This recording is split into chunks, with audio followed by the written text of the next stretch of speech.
Madame, Monsieur, bonsoir. À Boïcon, les bonnes dames du marché central ont célébré leur fête annuelle dans une ambiance festive. Entre prières, chants et danses, l'événement a renforcé la cohésion sociale et mis en lumière leur rôle clé dans l'économie locale. Les commerçants en ont aussi profité pour exprimer leur doléance aux autorités communales. Reportage Gaussa Gouakounou, Elvis Tiapé.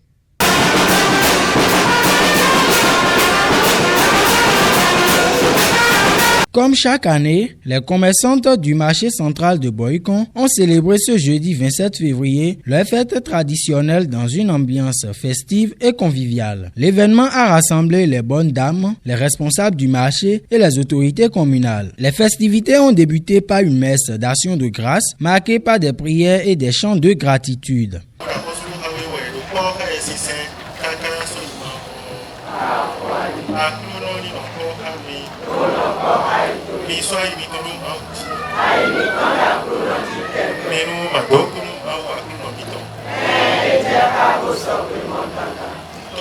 Ensuite, le maire de Boïcon a salué l'initiative, mettant en avant son importance pour la cohésion sociale et le dynamisme du marché. C'est un des rendez-vous les plus importants de l'année. Alors aujourd'hui, nous étions aux côtés des femmes de tous les marchés de Boïcon qui célébraient leur fête. Et c'est une fête très élevée en couleur, puisque cette année a été marquée par le choix d'un tissu que toutes les femmes ont porté, parce que c'est un tissu, cette couleur se marie avec toutes les peaux de couleur. Entre danse, échanges et témoignages de joie, cette fête a une fois plus renforcé les liens entre les commerçantes et affirmé leur rôle clé dans l'économie locale. Tout à l'heure maintenant, les bonnes choses vont commencer. La messe vient de terminer. Donc tout à l'heure, la réception va commencer et tout va s'aller bien.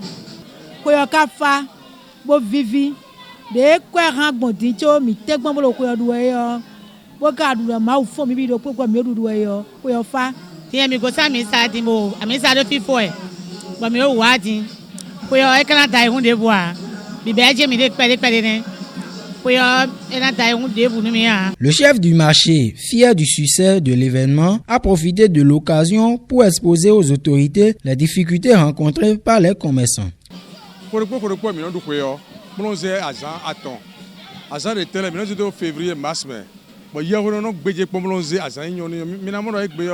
Jeudi 27.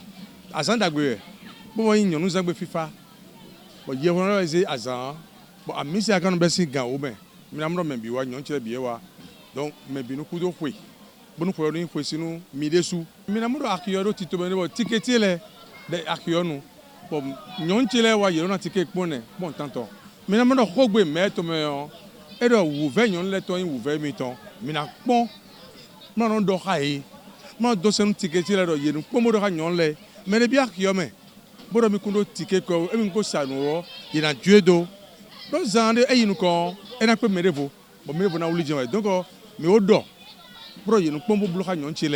cette fête du marché Serhi de Boïcon, au-delà de son aspect festif, demeure un moment privilégié pour renforcer les liens entre les commerçants et les autorités locales, tout en mettant en avant les défis du secteur.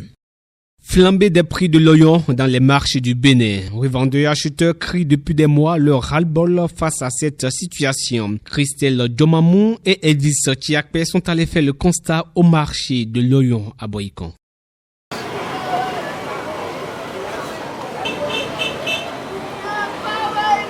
Il faut davantage mettre la main à la poche pour se procurer de l'oignon dans nos marchés. Les prix de l'oignon connaissent une augmentation vertigineuse. Une situation qui est décriée par quelques acheteurs rencontrés au marché d'oignon de Boïcon. Auparavant, on peut se procurer l'oignon avec 1500 et aujourd'hui c'est devenu cher. C'est à 3000 de nos jours. Normalement, nous donnons et non quoi titan ou soit active là. Tu vas faire quoi que mais sans si moi mon bon clé. Nous demandons aux vendeurs de te penser à nous acheteurs et de revoir le prix, car quand c'est moins cher, nous achetons beaucoup.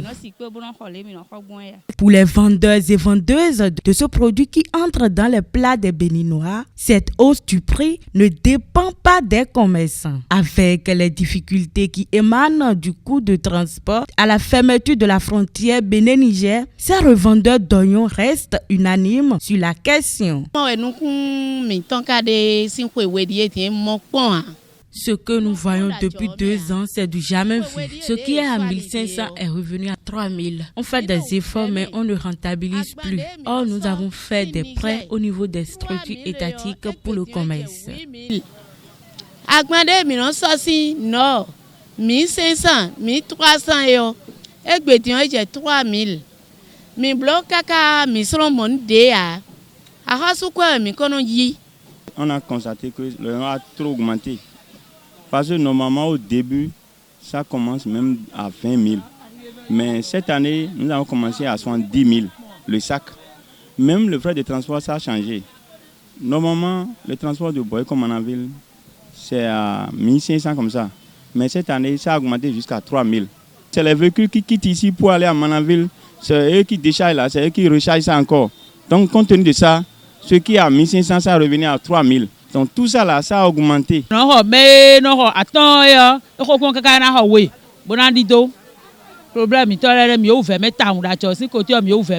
le petit panier, c'est à 2500. Le rouge, le blanc, c'est à 3000. Avant, on vend 2 sacs, 3 sacs. Même maintenant, pour vendre un sac là, c'est difficile même. Face à cette flambée du prix de l'oignon sur le marché, les vendeuses lancent un appel aux autorités à divers niveaux pour qu'une solution soit trouvée. Nous ici, Dorami, bon nous y est bon nous monte quoi wado. Ali de bon nord bo Niger. Nous ici Dorami, bon ali ne honto. Notre préoccupation, s'il n'y a pas l'ouverture de la frontière pour que les véhicules viennent là, c'est ça même, ça empêche le transport. Parce que tu peux acheter des bagages, ce qui va revenir ici, tu vas faire 1 semaine d'abord avant de trouver le véhicule. Ce qu'on demande à l'autorité, c'est pour nous ouvrir la frontière, pour aider les chauffeurs. Si les camions, on trouve les camions, oignon serait moins cher. Mais il faut ça, nous camions là, ouais. Nous supplions la gouvernance en place de penser à nous vendeuses d'oignons et de revoir la situation en notre faveur. Vivement que ces appels soient entendus pour pallier un tant soit peu à cette cherté de l'oignon sur nos marchés.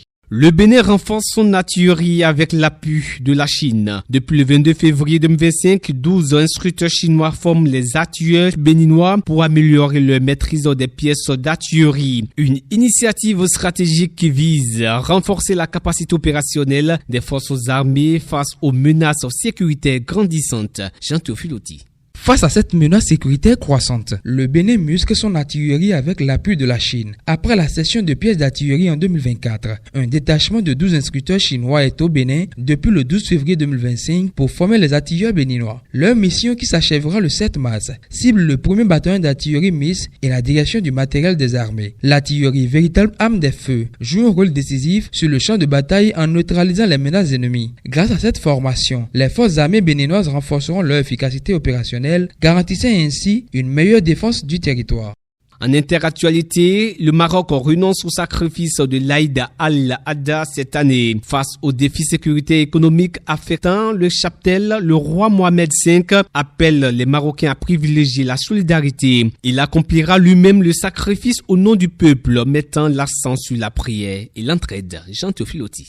Le Maroc traverse une période exceptionnelle marquée par des défis climatiques et économiques affectant son cheptel. Face à cette situation, le roi Mohamed VI a appelé les Marocains à ne pas accomplir le sacrifice de l'Aïd al-Adha cette année. Dans un message lu par le ministre des Habous et des Affaires islamiques, Ahmed Toufik, le souverain a expliqué que la baisse significative du nombre de bêtes rendait difficile l'acquisition du mouton, en particulier pour les familles modestes. État Kami al-Moumounim, il a rappelé que ce rituel, bien que recommandé amendé n'est obligatoire que si les conditions le permettent. Il s'appuie sur le principe de la facilitation en religion, évoquant un verset coranique qui affirme que Dieu n'impose aucune gêne aux croyants. Le roi Mohamed VI a annoncé qu'il accomplirait lui-même le sacrifice au nom de son peuple, suivant l'exemple du prophète.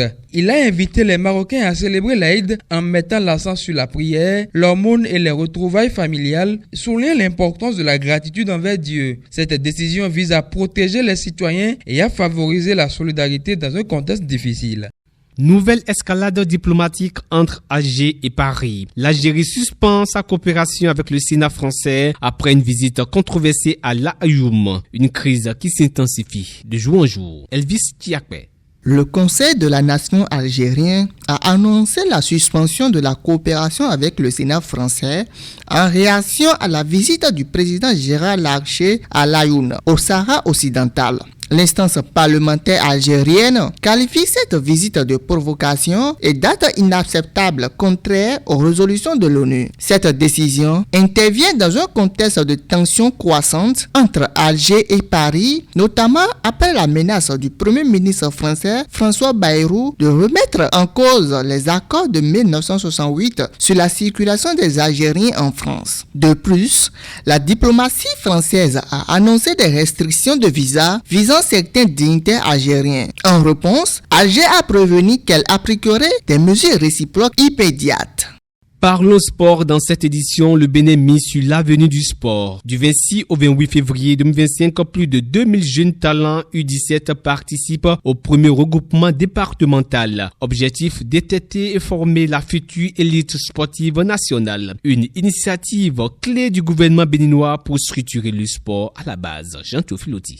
Le Bénin franchit une étape décisive dans la formation de ces jeunes talents sportifs avec le premier regroupement des sélections départementales U15 du 26 au 28 février 2025. L'événement lancé officiellement au stade Omnisport d'Aplaroui par Crespin Okuolu, directeur du cabinet du ministre des Sports, marque une avancée majeure dans la structuration du sport à la base. Ce programme initié par le gouvernement depuis 2018 met à disposition des infrastructures modernes, des équipements et un encadrement de qualité. Pour Ahmed Taoufik, conseiller technique, l'initiative associe sport et éducation afin d'offrir aux jeunes une double opportunité de réussite. Avec 2352 jeunes sélectionnés à travers le pays après les championnats scolaires intercommunaux, ce projet porté par Pamphile Mewanou vise à identifier et accompagner les futurs espoirs du sport béninois. Les meilleurs rejoindront les académies régionales en cours de création à l'image de l'académie de football féminin de Lokossa. L'Office béninois du sport scolaire et universitaire assure l'organisation des compétitions scolaires qui alimentent ces sélections dans 5 disciplines: volleyball, athlétisme, basketball, handball et football. Une initiative ambitieuse pour bâtir une relève sportive solide. Et puis, soirée intense sur les terrains européens. Entre Coupe du Roi, Premier League et Coupe de France, les grands clubs ont brillé. Retour sur les résultats marquants de ce mercredi soir avec Christelle Domamon.